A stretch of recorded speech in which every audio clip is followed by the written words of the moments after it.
سلام و مهر عزیزان دلم، امیدوارم که حالتون خوب باشه. ایام به کامتون و هر چیزی که خودتون به صلاح و مصلحتتون رو طلب کنید قطعا خداوند هم مهر تایید رو بهش میزنه. آنا هستم با یک ریدینگ فال دیگه در خدمت شما. امیدوارم که تا الان از این کانال لذت برده باشید و ممنونم از وجود گرمتون و اون لایک و کامنت های زیباتون که هر روز واقعا لطفتون رو به من میرسونید. خب طبق معمول که گفتم که نظراتتون رو بگین و پیشنهادی اگر دارین، محتوایی هر کدومو که دارین بخواین به من بگین متشکرم. خیلیاتون اومدین نظرهای خوبی دادین. به هر حال سلیقه شما خیلی برای من مهمه. شاید حالا یه چیزایی رو من زیاد نتونم روش مانور بدم، یعنی به ذهنم برسه که بهتون بگم. و حالا یکی از دوستان چند تا محتوا رو به من داد که خیلی جالب بود، فکر کنم همتون یعنی دوست داشته باشین. خب حالا بریم در مورد موضوعی که خیلیاتون کنجکاوین در مورد این موضوع، بریم ببینیم که چه خبری رو داریم. حالا موضوعی که هست، میخوایم ببینیم که فرد مقابل با رقیب حال خوبی داره یا با من. این اصل ماجرا هست. یعنی الان ما میخوایم اونو مشخص بکنیم و اینم نظرات خودتونه که میخوایم ببینیم که از 2 تا تاروت استفاده بکنیم، یکیش در مورد خودتون و یکی در مورد رقیب. میخوایم ببینیم که حال شخص مقابلتون، اونایی که میدونن رقیب دارن نه اینکه باز دوباره این داستان بشه حالا دیگه منو ببندین به باد دایرکت و حرف. اینه که اونایی که حالا مطمئنن و میدونن رقیب دارن و حالا شرایط رو میخوان بدونن، بعد حالا نظر شخص مقابل رو میخوایم در مورد هم رقیب هم خودتون بفهمیم. خب بریم کارت ها رو انتخاب بکنیم که اینو در مورد خودتون میگیرم، یعنی یه جورایی ببینم که حس و حالش نسبت به خودتون چطوره، و اینو میذاریم برای رقیب. خب اول بریم که حس و حال شخص مقابل رو نسبت به خودتون بگیریم، ببینیم که آیا شخص مقابلتون حال خوبی با شما داره. بعد میریم در وقت رقیبتون. نیت کنید که بریم ببینیم چه خبرهایی رو داریم.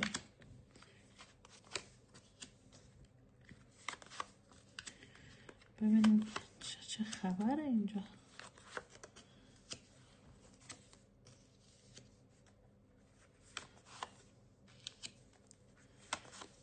بچه این در مورد خودتون بود. بریم خیلی به جاهای حیاتیش داریم میرسیم، به لحظات نفسگیرش. واقعا خودم دارم یه جورایی از این موضوع میترسم و ببینم چه خبرهایی رو دارم. خب نه، این کارت داره کارت خوبی رو بهم جواب میده. خب بریم ببینیم که این در مورد خودتون، بریم ببینیم که چه خبرهایی رو داریم. ببینید اول که شخص مقابل شما کلن یه فردیه که همیشه میخواد برنده باشه. یعنی شخصیتی که اگر حرفی رو به شما میزنه یا مثلا کاری رو انجام میده، اصلا تو امور کاریش یه فرد تقریبا میتونیم بگیم قانونمنده، یا فردی که در هر صورتی ببینید چه مثبت چه منفی میخواد برنده باشه، میخواد ببره و الان هم همین حالت رو داره. در کنارش هم حالا افرادی هستند که متاسفانه همون شرایط روحی خودشو دارن، یا اینکه تشویق خیلی زیادی این فرد رو میکنن بنا به اخلاقی که داره. در حال حاضر نسبت به خودتون ببینید شما هر، یعنی زن و مرد رابطه رو ما داریم میبینیم که هر 2 نفر تحت عنصر، یعنی عنصر هواتون الان غالبه. یعنی انگار 2 نفر که به هیچ عنوان زیر بار همدیگه نرفتن، یعنی چه خودت چه شخص مقابلت. یعنی هر 2 نفری که انگار یه نفرم ممکنه بعضیاتون این وسط باشه، شما اعتماد دارین، ممکنه بخواین آمار بگیرین، بخواین سراغ بگیرین، مثلا فکر کنین که همراه شماست و اتفاقا بدتر اون داره شرایط رو بدتر میکنه. یا اینکه برای بعضی از عزیزان ممکنه که حالا شخص مقابل یه خورده آدم خامی باشه و یه خورده حالا کارهای بچگانه هم داشته باشه. یه جورایی که انگار مثلا دارم میگم، شاید خودتون میگین چرا مثلا میخواد میره فلانچی رو چک میکنه فلانچی رو. ببینین این آدمه یه خصلت درونی داره که در مورد همه کنجکاوه در مورد همه میخواد بدونه، یه حالت جاسوسی داره، میخواد کاملا همه چیز زیر نظرش باشه. بهتون گفتم این فرد نمیخواد بازنده باشه و به واسطه همین حالت اگر میبینین یه گاهی حالا توی ارتباط نیستین، میبینین که مثلا میاد یه دفعه استوری رو چک میکنه، پیام رو باز میکنه یا هر کدوم از این موارد، این به واسطه همونیه که میخواد همه چیز کنترل همه چیز توی دستش باشه. به نوعی شما هم انگار متوجه این موضوع شدین. حالا ممکنه که حرکاتی رو خودتون انجام میدین، شما هم همون حالت تندخویی یا انگار ممکنه تلافی یا مثلا متنی بزنین، کاری رو انجام بدین که برعکس دارین آتش معرکه رو داغ‌تر، یعنی بیشتر زبانه میکشه، دارین بیشتر بنزین میریزین و این حرکت رو حالا بهتره انجام ندید. ببینید شخص مقابل شما انگار یک باره همون عین باد ازتون دور میشه، بعد یک باره میبینین پیداش میشه. تو حالتیه که انگار مثلا شما دیگه خط و نشان کشیدین و یه جورایی ناامیدید و انگار میان تصمیمی بگیرین، اینو انگار موش آتیش زدن، باز دوباره پیداش میشه و انگار باز دوباره خیلی قشنگم میدونه که چطوری بخواد دل شما رو ببره. یعنی یه طورایی کاملا این فرد نسبت به موضوعی که بخواد دل شما رو به دست بیاره، حتی مثلا با دست پر یا با زبون خیلی شیرین و یه جورایی بخواد کنترل کردن رو داشته باشه یا بخواد باعث خوشنودی شما بشه، شما رو مورد مهر و عطوفت خودش قرار بده. ولی ببینید این شخص خودش کلاً فردیه که هنوز تصمیم درستی نگرفته، یعنی نسبت به حالا انتخابش یا نسبت به کارهاش هنوز انتخاب درستی نکرده و خودش اصلا انگار توی یک حالت استیصال، به قول معروف یه جوری، حالا شاید کلمه سخت باشه، توی یک حالت بلا تکلیفی و بی‌ثباتی خیلی زیاده. ولی خب جالب این که اصلا نمیتونه یه جورایی بیخیال شما باشه، کاملا انگار حتی دورا دور ممکنه حالا یه شک و تردیدم داشته باشه که مثلا شاید شما با فرد دیگه ارتباطی داشته باشین یا کار دیگه دارین انجام میدین، دورا دور وای میسه و همه چیز رو زیر نظر داره، یعنی جورایی داره همه چیز رو کنترل میکنه. انگار یه فردی که بعضی وقتا دنبال این هم هست که یه کوچکترین نقطه ضعفی از شما بگیره، یه جورایی که دیگه شما نتونین هیچ بهانه‌ای داشته باشین یا اینکه بخواد مثلا اگر شما بخواین سرش ایراد بگیرین اون نقطه ضعف رو داشته باشه. ببینید یه خورده جاه طلبی دارم ازش میبینم. خب یعنی یه جاه طلبی و همینطور علاوه بر جاه طلبی یه غرور کاذب رو دارم میبینم، یه ریا یا یک دورویی براش دارم میبینم. و حالا ببخشید یه خصلتی که ما تو کارت ها چون بهمون میگن باید تمام موارد رو بگیم چون هر کسی یه حالتی رو داره.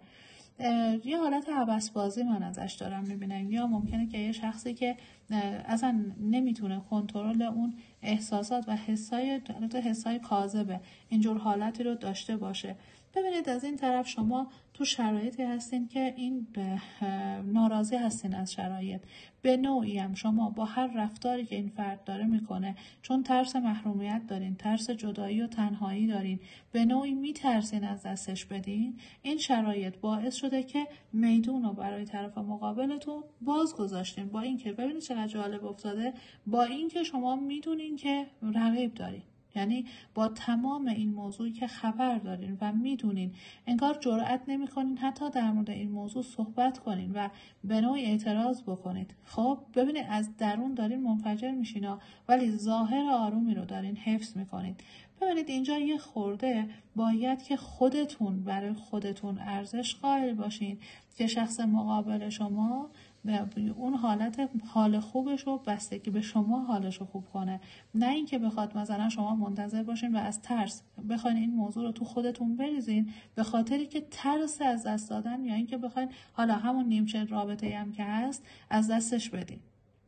شما خودتون دارین رنج میکشین، یعنی یه جورایی که انگار سر دوراهی بودن و غم و اندوه خیلی بزرگی رو دارین حمل میکنید، چیزی که الان شاید هر کسی شما رو دورا دور ببینه توی حالت بیخیالی یا مثلا اباحت، خوشگذرونی یا ثروت یا تو هر شرایطی شما رو ببینه، در صورتی که شما پر از غم و غصه اید، یعنی تمام ناراحتی های عالم رو انگار دارین با خودتون حمل میکنید. ببینید اینجا هم شما میخواین برنده داستان باشید، ولی خب ببینید یه چیزی که حالا اگر بتونین کنترلش کنین، یعنی این وسط یه جورایی خودتون رو بکشین بیرون از این داستان، یعنی اینی که شما اگر میخواین واقعا حس شخص مقابل رو به خودتون جلب بکنین، چون شخص مقابلتون نمیتونه بی خیال شما بشه، یعنی تو هر شرایطی هم که باشه ممکنه مثلا به هر طریقی تا ببینه شما میخوای از رابطه خارج بشین، به نوعی شما رو کنترل کنه، نگه داره و حالا بخواد بیاد اون موقع شما رو مورد توجه قرار بده و مجددا کارهاش رو تکرار بکنه. شما یک بار، به قول حالا ما میگیم مرگ یه بار، شیون یه بار، یک بار کار رو انجام بدین تا نتیجه کافی رو بگیرین، چون در این صورت نتیجه نهایی رو میگیرید. در این صورت انگار شما میتونید طرف مقابلتون رو یه جورایی بترسونید و به خودتون جذب بکنید، چون این آدم اگر میبینید هی یه بار میره انگار میاد یه سوک سوک میکنه باز دوباره برمیگرده، این به واسطه همون رفتار خودتونه. یعنی اجازه دادین که هر جوری طرف مقابلتون باهاتون رفتار بکنه. ببینید اینجا چیزیه که من دارم میبینم، شما یه جورایی ببینید هم چیزی که من اینجا دارم میبینم زن و مرد رابطه ای که به نوعی شخص مقابل شما یه جورایی انگار میترسه، یا دیدین مثل یه نفر که همیشه چشمش به یه راه دیگه است، به یک جاده دیگه است که یه مورد بهتر سر راهش بیاد، متاسفانه این حالت رو داره تکرار میکنه و حالا شما اون خشمو داری، ناراحتی داری، حرف با خودت زدن داری، ولی جلو این شخص اصلا نمیتونی حرکتی رو انجام بدی. تنها راهی که شما میتونین انجام بدین و پرورش بدین این رابطه رو بتونین گرمش بکنین اینه که از بابت احساس این فرد که نمیخواد شما رو از دست بده مطمئن باشین.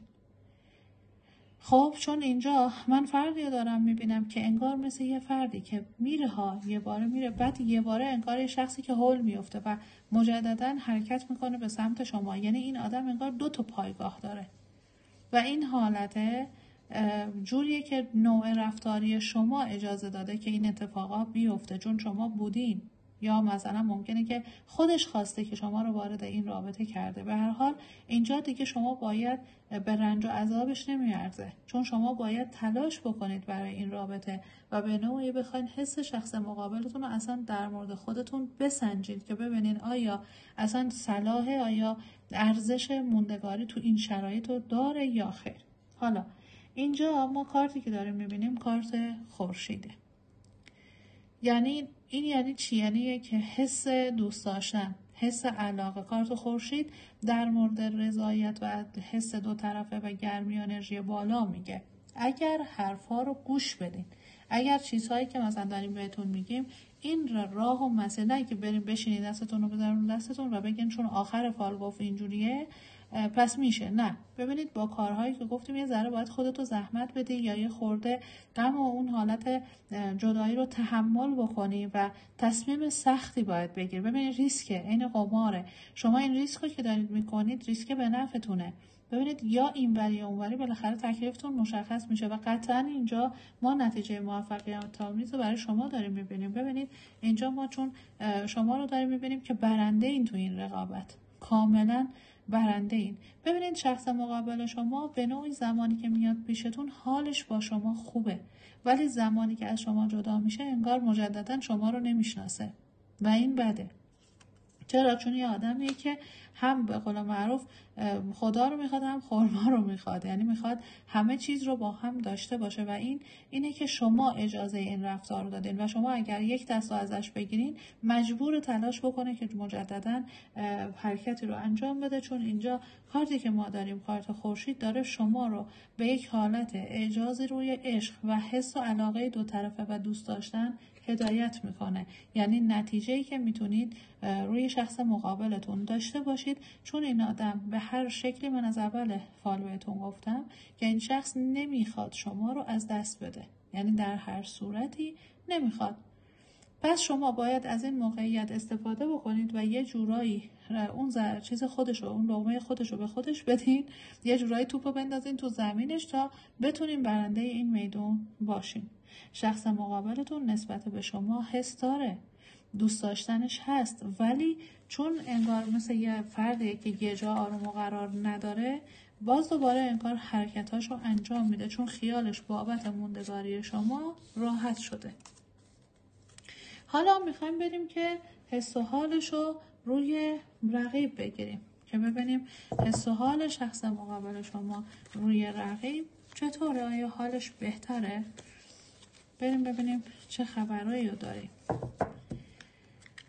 خب بریم ببینیم. خب اولین کارتی هم که ما در موردش افتاد اینه که در مورد بچه‌ها یه خورده محدودیت داریم، مجبوریم کارت رو دور کنیم.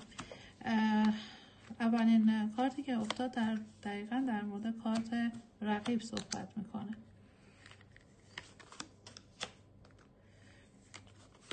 و چقدر رقیبتون خبر داره دقیقاً که شما هستی. در مورد شما تقریباً یا شک داره یا یک آگاهی داره.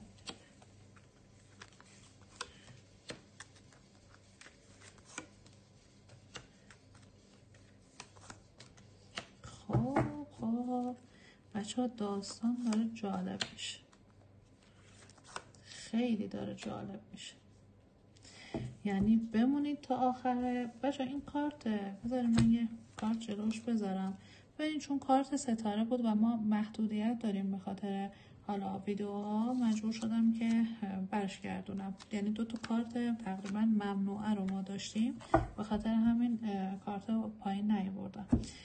خب ببینید حالا ما میخوایم بدونیم که حس و حال شخص مقابلتون نسبت به رقیب چطوره. خب اولین کارت ما که دقیقاً یک شخصی که تو چشم شما حالا با نوع رفتاری که نسبت به خودتون یه جورایی عاشق و حالت حس دوست داشتنش رو دارین درک میکنید. خب و اینجا از دید من شخصی که ناشناخته است، یعنی شما هنوز نشناختین این فرد رو، شما یه نیمه این فرد رو دیدین. خب حالا میخوایم بریم نیمه بعد رو ببینیم. به نوعی انگار اینجا از یک رقیب خطرناک داره صحبت میکنه، رقیبی که باعث شده که این رابطه به یک حالت بلا تکلیفی و بی‌ثباتی عجیبی برسه. ببینید فرد مقابل شما همیشه میخواد قدرتش رو نشون بده، یعنی تو هر زمینه‌ای. و حالا اینجا یه جوراییه که ممکنه حالا این فرد یا حالت متأهل باشه، یا ممکنه که حالا شخصیتی که خیلی خودشو بزرگتر و لیدر و قدر میدونه. رقیب شما به نوعی یه فردیه که اونم دقیقاً همین اخلاقو داره، یعنی برعکس شما که منعطفین، خودخورین و یه جورایی مثلا در مورد احساساتتون یا مسائل حرف نمیزنین، برعکس شخص مقابل شما تا پای جنگ هم میره. خب و جدیداً هم من ببینید این کارت دیگه داریم میبینید. خب چون پایه این حالا بین این دو نفر یه جورایی نیرنگ و فریب و دعواست، تناقضه، یعنی رفتار هر دو نفر تناقض خیلی زیادیه. و حالا اینجا ببینید چرا دعوا و بحثه، چون رقیب شما کاملا میدونه که یه نفر سومی وجود داره. حالا یا این فرد به نوعی بعضیاتون میشناسین همدیگه رو، یا ممکنه که نه، اون حس تردیده و اون حس شیشمی که داره یا کارهای شخص مقابلتون باعث شده که تقریبا رو این موضوع خبر داشته باشه یا شک کرده باشه. چون ما اینجا کلا داریم یه ریاکاری و فریب رو داریم میبینیم. ببینید شخص مقابل شما فردیه که خیلی زبون شیرینی داره، کاریزما داره، یعنی یه جورایی بلده چطوری دیگران رو جذب کنه. و دقیقاً کارتی که خیلی جالب بود برای شما افتاده بود، یعنی شخصی که میاد و با مهر و محبت بخواد شما رو بکشونه سمت خودش. دقیقاً حالا اینجا جنگ و دعوایی میاد و بحث و درگیری ها هست، ولی مجددا بخواد بیاد باز دوباره، ولی این بار چیه؟ رقیب شما میاد مثلا خودشو میگیره، همون کاری که من به شما گفتم. ببینید چون رقیب شما یه حالتی رفتار میکنه که دعوا رو راه میندازه، جنگ و دعوا دارن، درگیری دارن، حق به جانبی دارن، یعنی عین این داره میکشه اونم داره میکشه، میگه زور من بیشتره. و دقیقاً کاری میکنه که این شخص ببینید خودش بخواد به سمتش حرکت بکنه، یعنی همون چیزی که من به شما دارم میگم این کارو بکنین موفق میشین. ببینید شخص مقابل شما در حدی پیش میره که یعنی جنگ و دعوای خیلی زیاد و به نوعی راه رو میبنده و شخص مقابل شما انگار اون بخواد بره یه جورایی ناز بخره یا بخواد حرکتی رو انجام بده با اینکه برای شما موعدیه. خب ولی خب حالا اینجا بهتون گفتم خیلی اتفاقای جالبی دیگه داره پیش میاد. ببینید شخص مقابل شما یه آدمیه که یه حالت، دیدین مثلا طرف بس وقتا حس میکنیم مریضه، یه مریضی روانی داره، نگاه ببین این آدمه مثلا از اونایی که دوره قدیم بود بعدش نمیمد حرم سرا بزنه. خب یعنی بعدش نمیمد یه حالت مثلا هی بخواد پنجدری داشته باشه یا حرم سرا داشته باشه، بعدش نمیاد حالا هی به همه یه سری بزنه. خب یا اینکه آدمیه که مثلا از یه سری اوضاع کسالت‌بار یا مثلا یه نواختی بعدش میاد. خب اینجور حالتیه. ببینید در حال حاضر یه بحث و دعوایی رو من جدیداً دارم میبینم، یا ممکنه پیش اومده یا در حال پیش اومدنه، که بعد از این انگار شخص مقابل شما به نوعی بخواد به رقیبتون نبگه، چون مخالفت بینشون زیاده. و حالا داستان چی میشه اینه که من حس میکنم که اون وسط یه نفر سوم پیدا بشه. این نفر سومه هم چون نسبت به حالا دیدین بعضی وقت آدم بلایی که سر دیگران میاره دقیقاً برای خودش پیش میاد، یعنی یه موضوع این مدلی رو من دارم میبینم. حالا ممکنه که این احتمالم میره، ممکنه که مثلا یه تلفنی لو بره یا ممکنه که یه موضوعی، ولی در هر صورت خبری رو شما میفهمین که خیلی برای شما شیرینه. یعنی یه موضوعی رو میفهمید که اصلا انگار دقیقاً استوب میکنی، وای میسی اینقدر عجیبه برات.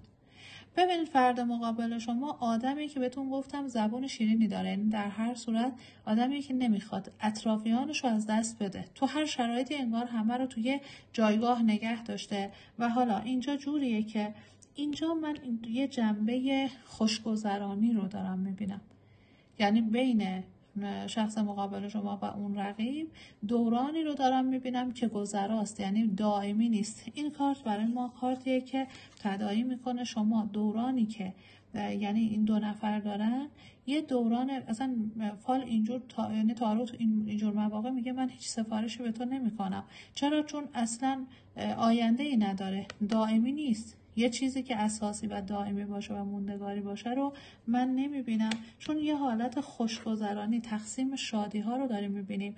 و شخص مقابل شما بهتون گفتم بعدش نمیاد این که بخواد حالا مثلا خوشگذرانی داشته باشه یا گذرا و پابند نیست. دوره‌ایه که شما دارین یه حالت آزمایش شدن رو میگذرونید، یعنی دوره‌ایه که شما یه دوره سخت ولی حالت آزمایشه. و حالا این موقعیته اگر شما قشنگ پاسش کنین و حریف باشین تو این موقعیتی که داره بینشون بحث و دعوا و حالت پایان خوشگذرانی ها رو داریم میبینیم، شما میتونین از موقعیت بهترین استفاده رو ببرید. ببینید اینجا خیلی قشنگ افتاد، بهتون گفتم خیلی قشنگی آخرش. ببینید رقیب شما یک فردیه که حق به جانبه و یه جورایی آدم موندگاری نیست. شاید مثلا کارهای ماورایی انجام داده باشه، شاید فردی باشه که مدرک و سند تو دستشه، یعنی بهتون گفتم مثل حالت قانونی یه همچین حالتی باشه. ولی خب الان چیزی که ببینید کارت گویای، حالا من خورده نور نیفته که ببینیدش، ببینید ما کارتی که ما داریم اینجا میبینیم احساس خستگی، انزجار، بیزاری، آزارهای خیالی، از دنیا سیر شدن. ببینید من کارتا رو جلو خودتون کشیدم و دقیقاً شما کارتی رو داریم میبینید کسی که فوق‌العاده ناراحت و ناامیده، فردیه که خودش میدونه احساس تنفر و انزجار از شرایط موجود و شخصی که در کنارشه. ببینید رقیب شما یک شخصیه که حالا اگر حروف اسمی B و J رو داشته باشه دیگه این شدت بیشتره. ببینید یه حس انگار یه فردی که اگر الان تمام دنیا هم بهش بدن راضیش نمیکنه، یعنی هیچ چیزی خوشحالش نمیکنه، چون هیچ حال خوبی توی این رابطه براش نمونده. شاید اوایل ذوق و شوقی داشته یه مدت همینجور نمه تا بخواد برسه به این مرحله‌ای که خودش احساس بدی نسبت به خودش و انتخابش داره. و حالا اینجا شخصیتی که خودش ترس اینو داره که بخواد موقعیت‌ها رو از دست بده. حالا کی این اتفاق میفته؟ زمانی که شما یه خورده راه و مسیر رو روی شخص مقابلتون ببندین. دیدین توی کارت‌های شما کارت آخر ما کارت خورشید اومد، یعنی شروع دوباره، گرمی، انرژی بالا، صمیمیت، عشق دو طرفه، عشق منطقی و قشنگ. ولی آخرین برگ ما اینجا چی اومد؟ برگ ناامیدی اومد. یعنی کسی که از کرده خودش پشیمانه، کسی که الان هیچ چیزی بهش حال خوب نمیده و یه حس تنفر داره نسبت به خودش. یعنی حتی اگر شما مثلا تو این موقعیت بیا یه شانس هم بهش بدی یا مثلا بهترین هدیه ها و چیزهای رو دیگران بهش بدن، به هیچ عنوان راضیش نمیکنه. یعنی هیچ چیزی جواب اون موقعیت رو بهش نمیده. پس اینجا ما متوجه شدیم که شخص مقابل شما به نوعی حالش با شما بهتره و خدا رو شکر که اصلا بهتون میگم بعضی وقتا کارت ها هوشمندن، انگار دقیقاً نیت های ما رو میخونن. خیلی جالبه که چه چیزی رو به ما جواب داد.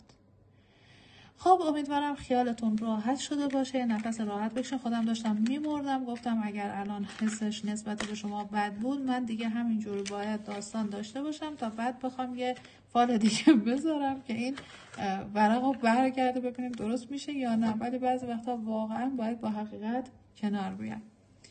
ولی خب اینجا واقعا من عین واقعیت رو بهتون گفتم. خودتون میدونین که من کارت ها رو حتی میارم جلوی که بخواین دقیقاً متوجه بشین که دیگه تقریبا شاید خیلیاتون معنیای تاروت ها رو بدونید. خب اینم از فال مهیج امشبمون. امیدوارم که از این فال هم خوشتون اومده باشه. نظرتون رو در مورد این فال برام بنویسید. کلی دوستتون دارم. آنا دوستتون داره. مراقب خودتون باشین. تا شب دیگه. خدا نگهدار.